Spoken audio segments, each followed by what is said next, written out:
Bonjour à toutes et à tous, je m'appelle Azaï Jyoti, je suis psychologue clinicienne et aujourd'hui j'aimerais vous expliquer comment vous pouvez créer des changements positifs dans votre vie en utilisant la méthode de rangement KonMari.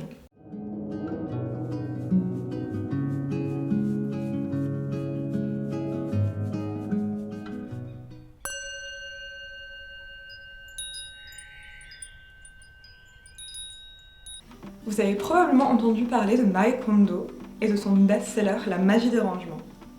Mais pourquoi une psychologue s'intéresse à une méthode de rangement? Eh bien tout simplement parce que ranger sa maison, ça a vraiment des effets extrêmement positifs sur à la fois notre humeur et notre manière d'aborder la vie. Notre maison, c'est un peu l'image de ce qu'on a en nous. C'est-à-dire que si c'est confus en nous, on va probablement laisser le désordre s'accumuler dans notre maison. Et de la même manière, si c'est totalement désordonné chez nous, ça va probablement créer de la confusion en nous. Donc, ce n'est pas surprenant que ranger notre maison soit vraiment une manière de remettre de la clarté en nous. Bien sûr, on peut utiliser n'importe quelle méthode de rangement, mais j'aime particulièrement celle de Marie Kondo pour plusieurs raisons. Je vais d'abord vous expliquer brièvement la méthode, puis je vais vous donner 5 bénéfices psychologiques que j'ai pu y trouver. Tout d'abord, c'est quoi la méthode Marie Kondo? Je vais vous l'expliquer rapidement, mais bien sûr, si vous voulez approfondir, il existe énormément de vidéos YouTube sur le sujet. Et bien sûr, la meilleure source reste le livre lui-même, La magie du rangement. Je vous résume ça.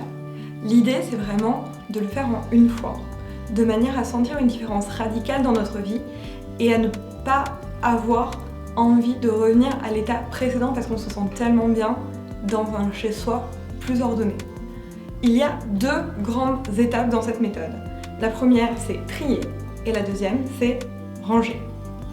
Dans le tri, l'idée, c'est de faire ça par catégorie.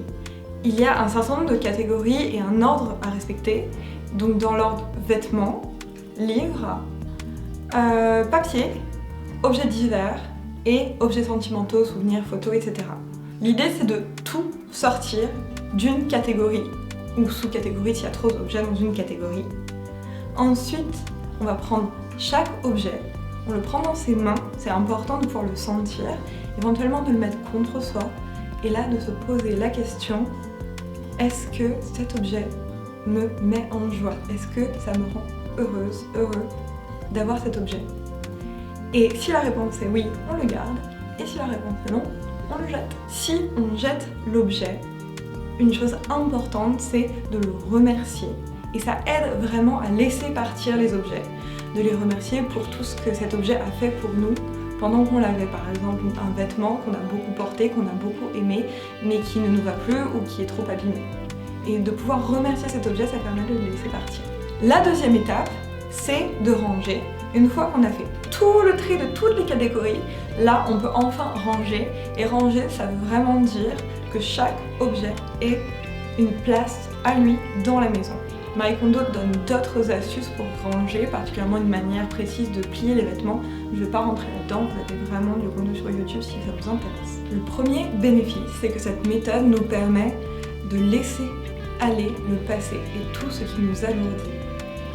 C'est assez incroyable quand on applique cette méthode, à quel point on se rend compte qu'on s'accrochait à tellement de choses et que ça nous encombre. Ça nous encombre, ça prend de la place dans nos meubles, ça prend de la place dans les coins de notre maison et finalement ça nous empêche vraiment de nous sentir légers. Et là je parle vraiment de choses que nous n'utilisons pas, qui ne nous servent plus, qui ne nous ont absolument jamais servi et que nous gardons.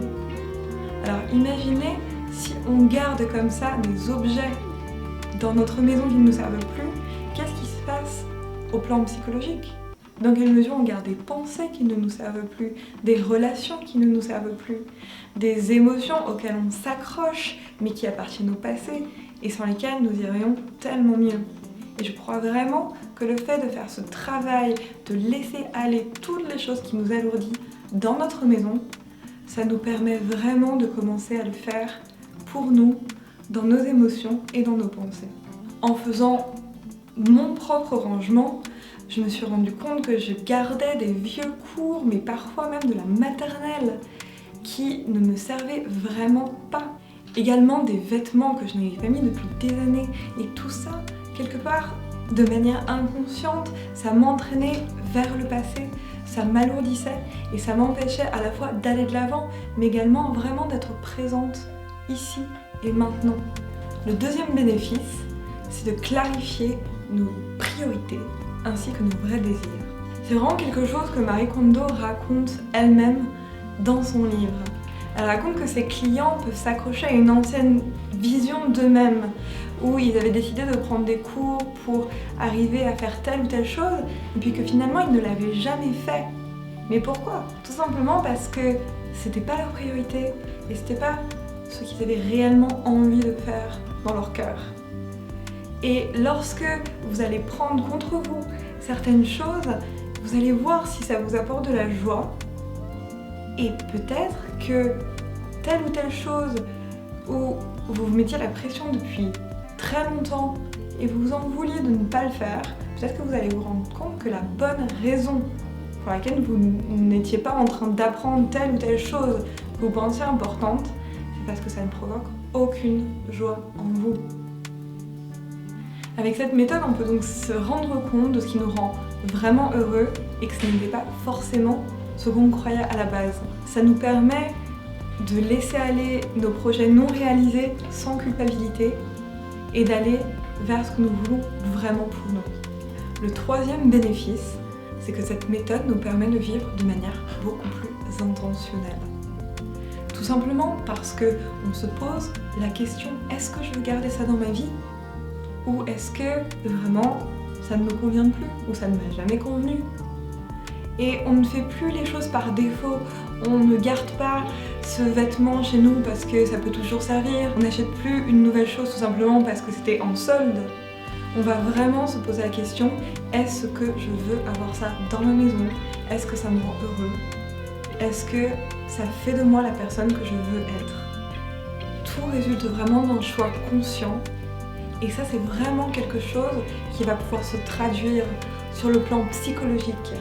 De regarder quelles sont nos attitudes, quelles sont nos pensées, quelles sont nos émotions, comment on réagit et de se dire est-ce que je veux être cette personne? Est-ce que je veux garder cette attitude? Ou est-ce que vraiment c'est quelque chose qui ne me sert plus?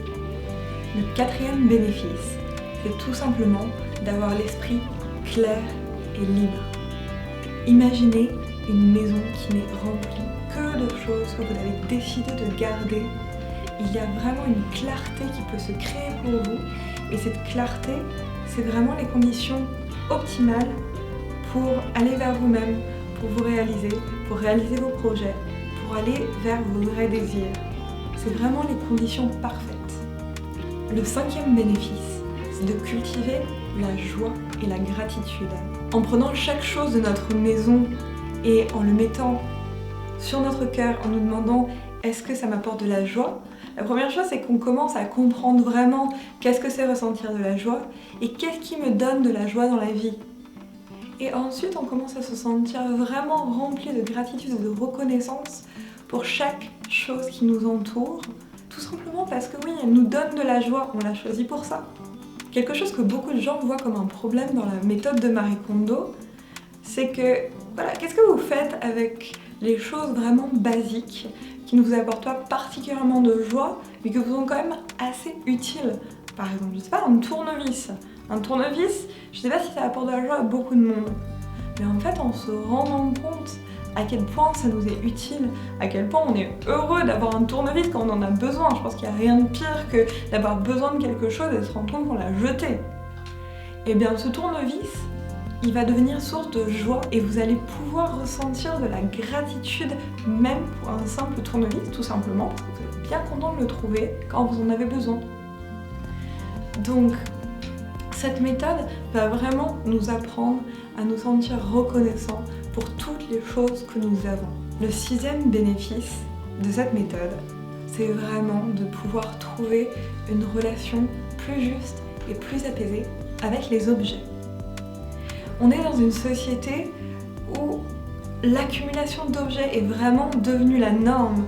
Ce qui fait que chaque objet qu'on a n'est pas vraiment considéré pour ce qu'il est et n'est presque jamais respecté et aimé. Alors ça peut peut-être sembler étrange bizarre de respecter ou d'aimer un objet, mais qu'est-ce que vous préférez? Être entouré d'objets que vous aimez profondément de tout votre cœur, ou d'être entouré d'objets pour lesquels vous avez une vague indifférence et qui sont là autour de vous comme ça, sans que vous y prêtiez vraiment attention? Quand on choisit chaque objet comme ça, ce que Marie Kondo dit, c'est qu'on apprend à les aimer vraiment et à en prendre davantage soin. Si on a moins de vêtements, on va sans doute faire plus attention à chaque vêtement de manière à moins l'abîmer. Et c'est aussi assez respectueux de ne pas garder les objets qui ne nous servent pas. Marie Kondo dit qu'un objet qui n'est pas utile n'est pas vraiment heureux dans notre maison et que quelque part il sera bien plus heureux s'il va ailleurs et s'il peut vraiment servir à quelqu'un d'autre. Une attitude qui nous aide à moins accumuler et à vraiment sortir le meilleur de chaque objet que nous possédons. On dit que posséder ne fait pas le bonheur, mais quitte à posséder, autant essayer de retirer le maximum de bonheur de ce que nous avons, puisque tellement de personnes n'ont pas tant de choses que nous dans nos sociétés occidentales. La moindre chose qu'on peut faire, c'est de vraiment être reconnaissant pour ce que nous avons.